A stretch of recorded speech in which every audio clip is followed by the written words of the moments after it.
Assalamualaikum warahmatullahi wabarakatuh. Perkenalkan, saya Reski Hidayani Mutmainnah. Saya akan membawakan materi bidang bisnis yang diperbolehkan dan dilarang dalam Islam. Yang pertama yaitu bidang bisnis yang diperbolehkan dalam Islam, yaitu titipan atau wadiyah. Wadiyah dalam bahasa fikih adalah barang titipan atau memberikan. Juga diartikan ita'u al-mal liyahfazahu wa ki kabulihi, yaitu memberikan harta untuk dijaganya pada penerimaannya. Karena itu, istilah wadiyah sering disebut sebagai mawudi'a inda ghairi maliki liyahfazuhu, yang artinya sesuatu yang ditempatkan bukan pada pemiliknya supaya dijaga. Seperti dikatakan kabiltu minhu zalika al-maliyakuna wadiya indi, yang berarti aku menerima harta tersebut darinya. Sedangkan Al-Quran memberikan arti wadiyah sebagai amanat bagi orang yang menerima titipan, dan ia wajib mengembalikannya pada waktu pemilik meminta kembali. Ada dua definisi wadiyah. Ada dua definisi wadiyah yang dikemukakan oleh ahli fikih.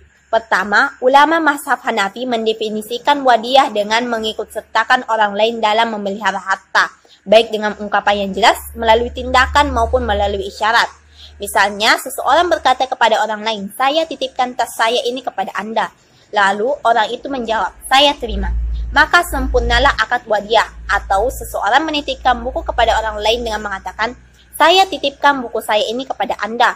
Lalu, orang lain dititipi diam saja, tanda setuju. Kedua, ulama mazhab Maliki, mazhab Syafi'i, dan mazhab Hambali mendefinisikan wadiyah dengan mewakilkan orang lain untuk memelihara harta tertentu dengan cara tertentu. Al-wadiyah dalam segi bahasa diartikan sebagai meninggalkan atau meletakkan sesuatu pada orang lain untuk dipelihara dan dijaga. Dari aspek teknis, wadiyah dapat diartikan sebagai titipan murni dari suatu pihak ke pihak lain, baik individu maupun badan hukum, yang harus dijaga dan dikembalikan kepada kapan saja si penitip kehendaki. Jenis-jenis wadiyah.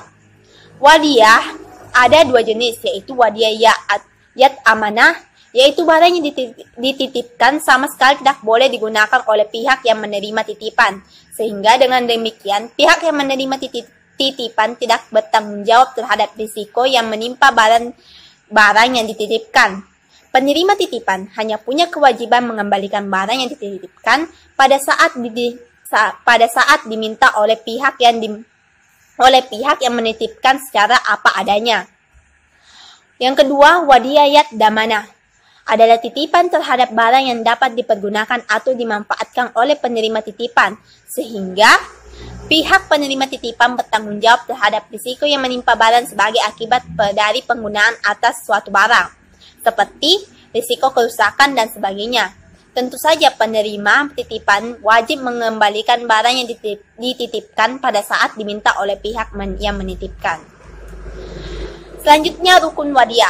Rukun wadiyah ada 3. Yang pertama, orang yang menitipkan atau mudi atau muwaddi.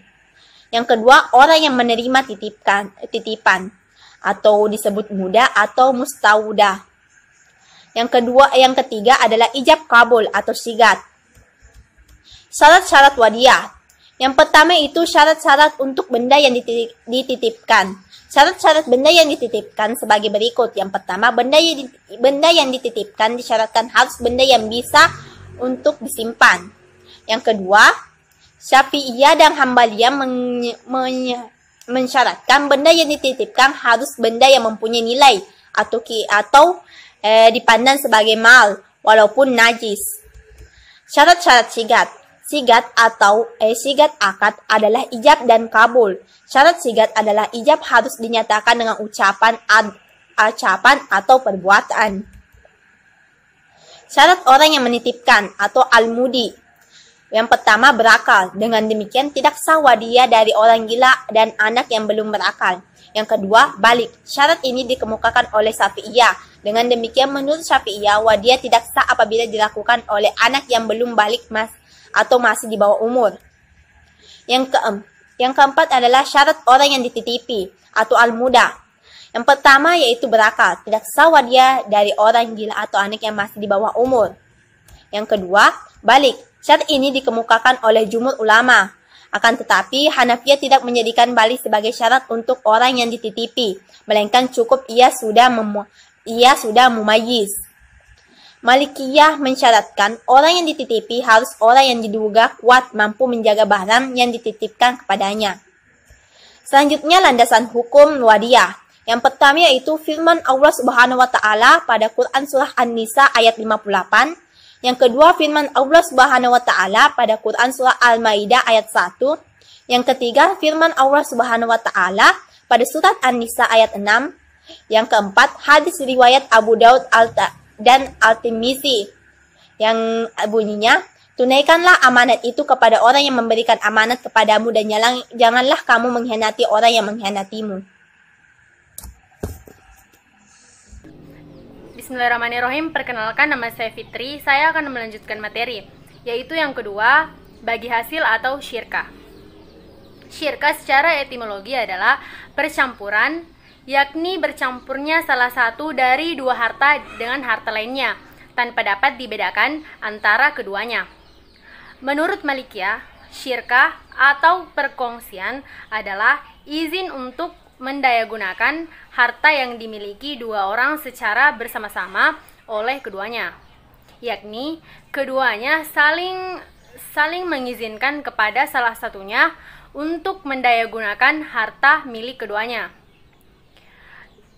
Kemudian menurut Hanabilah, syirkah adalah perhimpunan.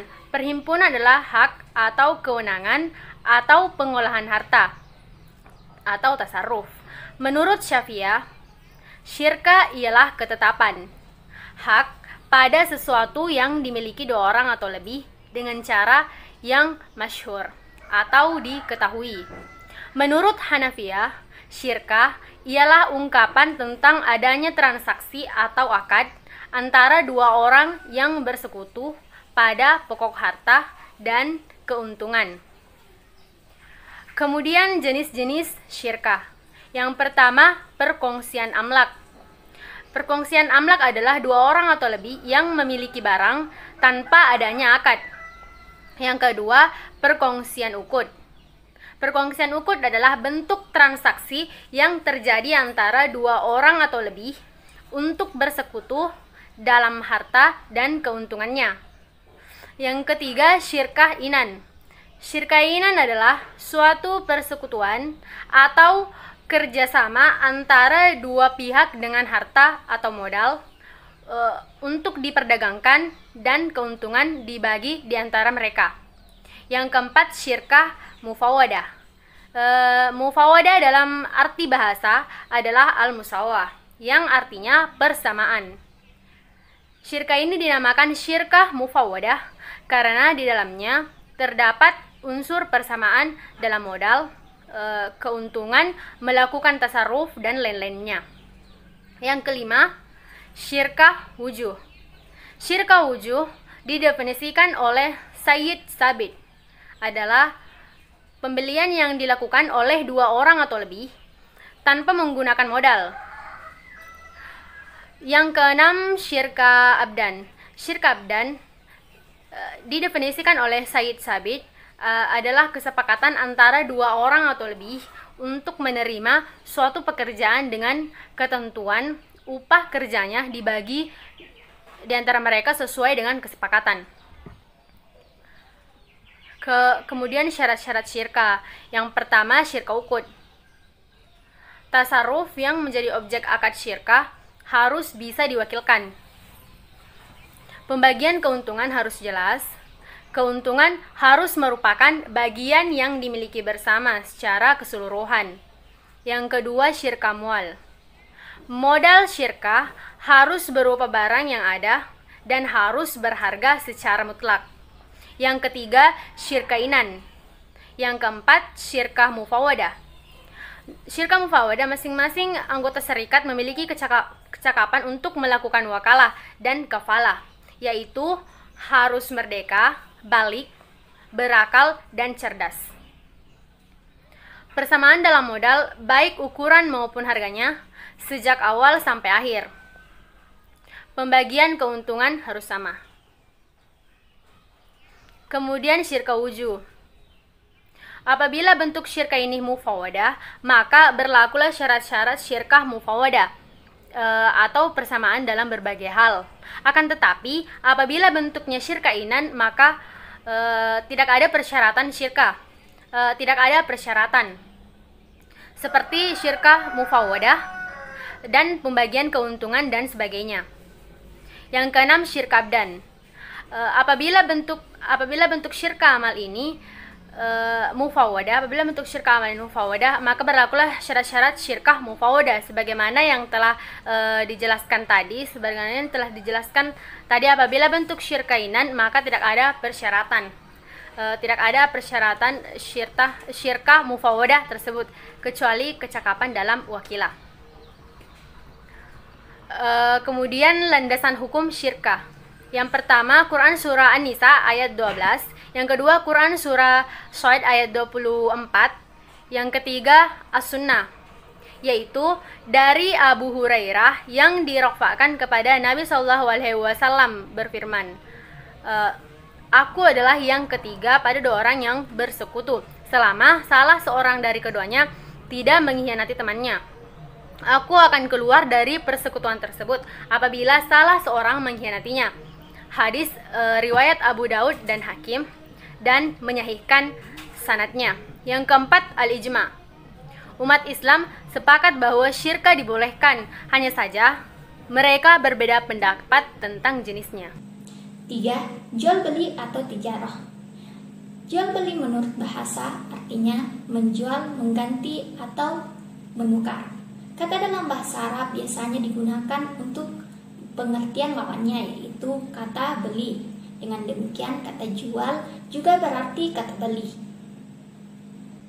Sedangkan menurut istilah, jual beli yang dimaksud antara lain, poin pertama, menukar barang dengan barang atau barang dengan uang dengan jalan melepaskan hak milik dari pihak yang satu kepada pihak yang lain atas dasar saling merelakan. Poin kedua, pemilikan harta benda dengan jalan tukar menukar yang sesuai dengan aturan syara. Poin ketiga, penukaran benda dengan benda lain dengan jalan saling merelakan atau memindahkan hak milik dengan ada penggantinya sesuai dengan aturan yang diperbolehkan. Dari beberapa definisi tadi dapat dipahami bahwa inti jual beli adalah perjanjian tukar menukar benda atau barang yang mempunyai nilai secara sukarela di antara kedua belah pihak sesuai dengan perjanjian atau ketentuan yang telah dibenarkan dalam syara dan telah disepakati. Selanjutnya, jenis-jenis jual beli. Pertama, jual beli yang sahih apabila jual beli itu disyariatkan memenuhi syarat serta rukun yang telah ditentukan.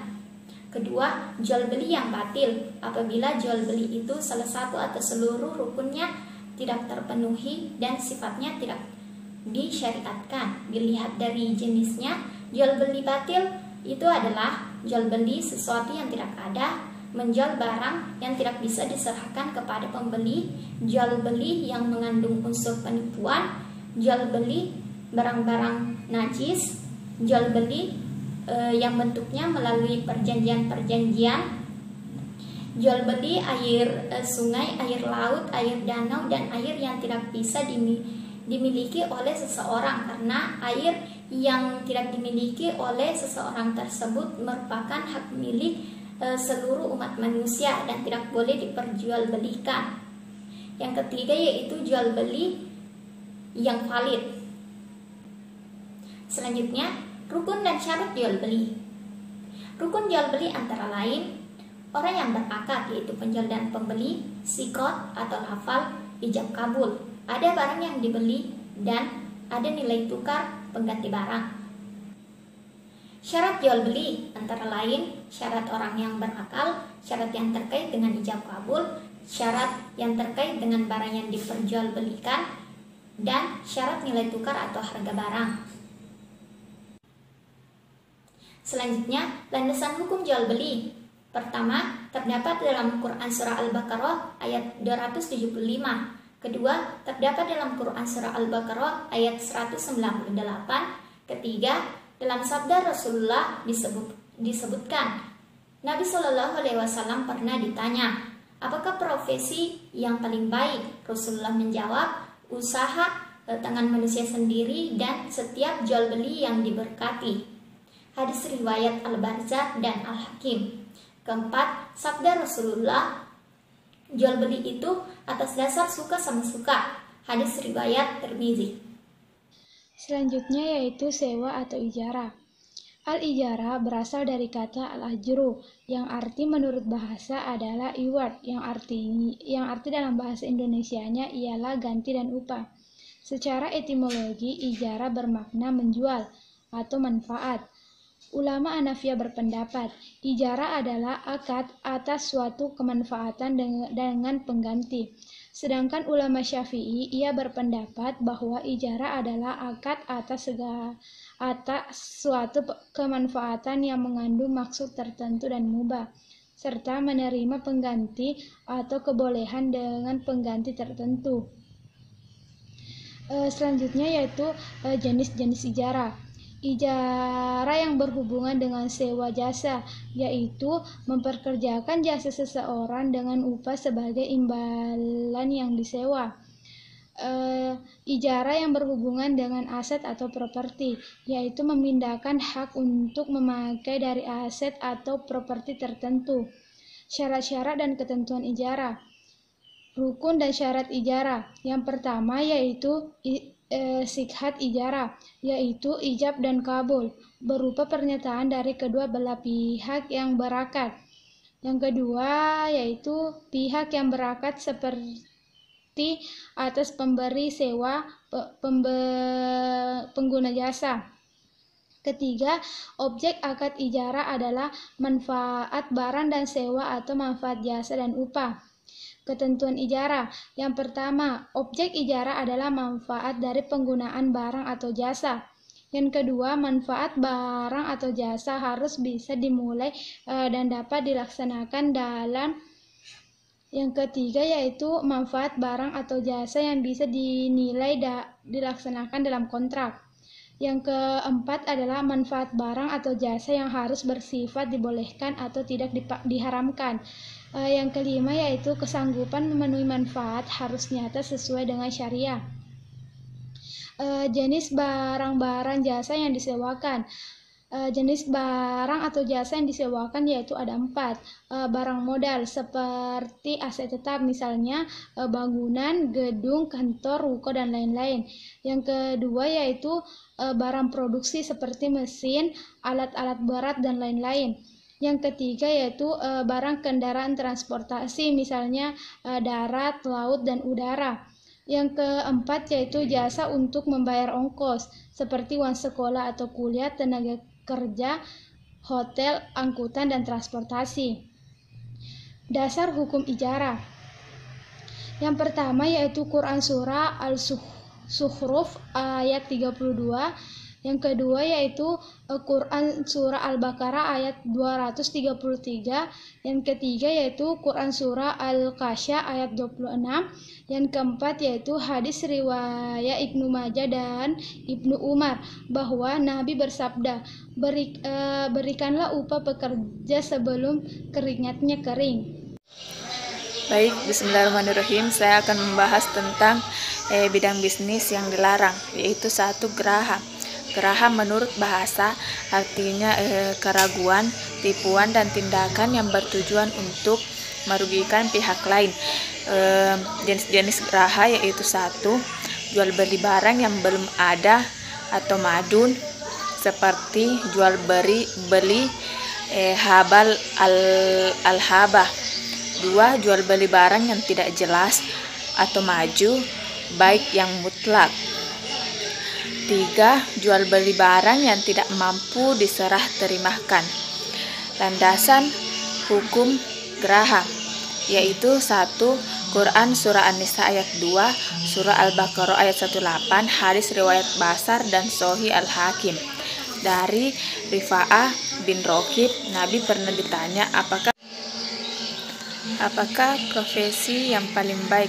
Rasulullah menjawab, yaitu usaha yang dilakukan oleh diri sendiri adalah jual beli yang dihasilkan dari keringat sendiri yang mabrur.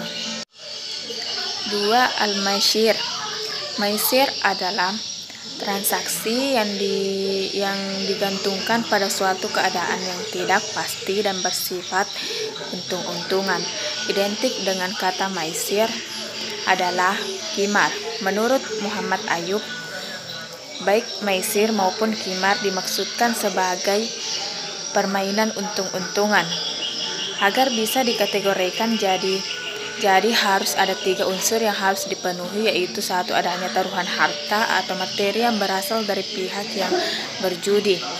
2. Adanya satu permainan yang digunakan untuk menentukan pemenang. Dan 3. Pihak yang memang mengambil harta yang menjadi taruhan, sedangkan pihak yang kalah kehilangan hartanya.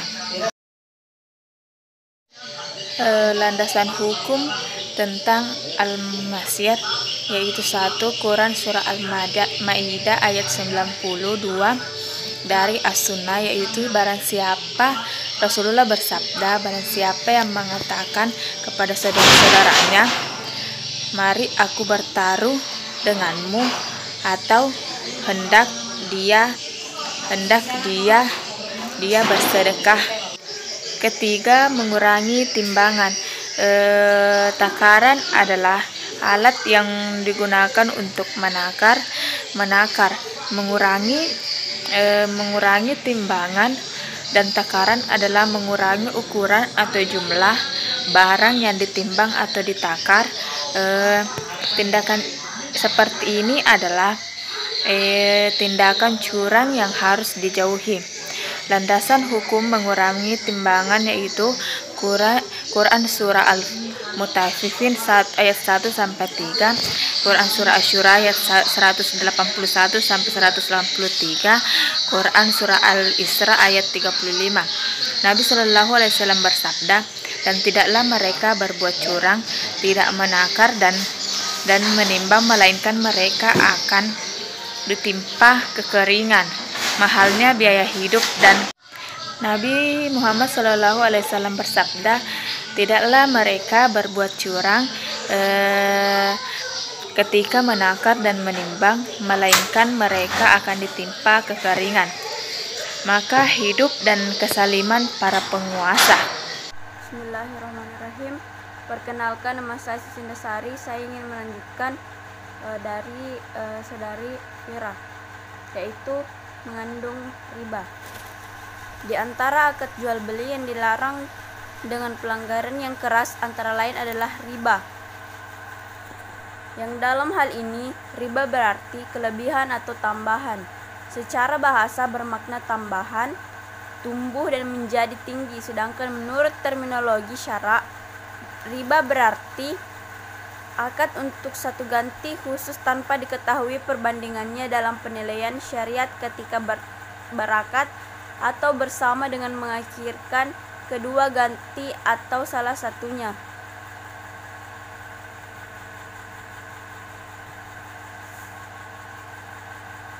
Tidak semua tambahan dianggap riba, karena tambahan terkadang dihasilkan dari sebuah perdagangan dan tidak ada riba di dalamnya. Hanya saja tambahan yang diistilahkan dengan nama riba dalam Al-Quran datang menerangkan pengharamannya adalah tambahan yang diambil sebagai ganti dari tempo. Pertama, landasan hukum riba. Yang pertama, Quran surah Ar-Rum ayat 39, surah An-Nisa ayat 161, Al-Imran ayat 130, Al-Baqarah 275 dan 279, As-Sunnah. Abu Hurairah radhiyallahu berkata bahwa Nabi Shallallahu alaihi wasallam bersabda, tinggalkanlah 7 dosa yang dapat membinasakan sahabat bertanya, apakah itu ya Rasulullah? Jawab Nabi, pertama syirik atau mempersekutukan Allah, kedua berbuat sihir atau membunuh yang diharamkan Allah kecuali yang hak, keempat makan harta riba, 5 makan harta anak yatim, 6 melarikan diri dari perang jihad yang sedang berjuang, dan 7 menuduh wanita mukminat yang sopan atau berkeluarga dengan tuduhan zina. Adapun jenis-jenis riba, yang pertama riba fadl, yaitu tukar menukar dua barang yang sama jenisnya dengan kualitas berbeda di masyarakat oleh orang yang menentukan. Riba yad, yaitu berpisah dari tempat sebelum ditimbang dan diterima. Riba nasiyah, yaitu riba dikenakan kepada orang yang berhutang disebabkan memperhitungkan waktu yang ditangguhkan. Dan riba qard, yaitu meminjamkan sesuatu dengan syarat ada keuntungan atau tambahan bagi orang lain yang meminjam atau yang memberi hutang. Ihtikar menurut bahasa atau secara etimologi adalah perbuatan menimbun atau pengumpulan pere atau barang-barang atau tempat lain menimbun.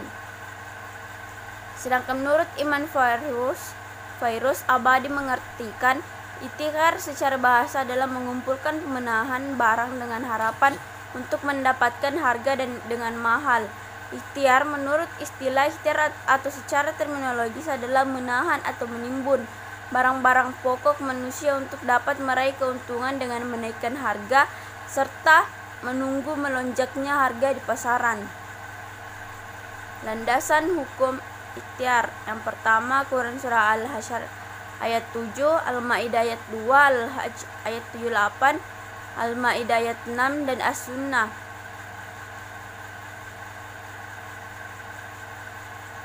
Dari Sa'id bin Musyab, ia meriwayatkan bahwa Ma'mar ia berkata Rasulullah SAW bersabda, barang siapa menimbun barang maka ia berdosa. Monopoli adalah keadaan bisnis yang dipegang penuh oleh perusahaan. Hal ini dikarenakan hanya perusahaan tersebut yang memiliki layanan yang dibutuhkan oleh banyak orang, menjadikan perusahaan tidak memiliki pesaing atau kompetitor. Dengan melakukan praktik monopoli, perusahaan dapat mengambil keuntungan maksimal. Landasan hukum monopoli firman Allah Subhanahu wa taala, yaitu Quran surah Al-Hajj ayat 25. Yang ketujuh yaitu bajik najis. Najisi sendiri secara bahasa berarti mempengaruhi, sedangkan menurut pengertian terminologi, najisi berarti jika seorang meninggikan harga sebuah barang namun tidak bermaksud untuk membelinya, melainkan hanya untuk membuat orang lain tertarik dengan barang tersebut sehingga dia terjebak di dalamnya, atau dia memuji komoditas tersebut dan kelebihan-kelebihan yang sebenarnya tidak dimiliki komoditas tersebut dengan tujuan untuk promosi belaka. Dan kedelapan itu menjual barang haram. Jual barang haram adalah suatu perjanjian tukar menukar benda atau yang bersifat haram. Contohnya seperti menjual beli lemak bangkai, mengingat lemak bangkai itu dipakai untuk menambal perahu, menyikati kulit, dijadikan minyak atau penerangan. Nabi Sallallahu Alaihi Wasallam bersabda, tidak boleh jual beli lemak bangkai, itu haram. Kemudian Rasulullah Sallallahu Alaihi Wasallam bersabda, semoga Allah melaknat Yahudi, sesungguhnya tak kala Allah mengharamkan lemak bangkai, mereka mencairkan lalu menjual minyak dari lemak bangkai tersebut. Kemudian mereka menemukan hasil penjualannya. Hadis riwayat Bukhari nomor 2236 dan Muslim nomor 4132.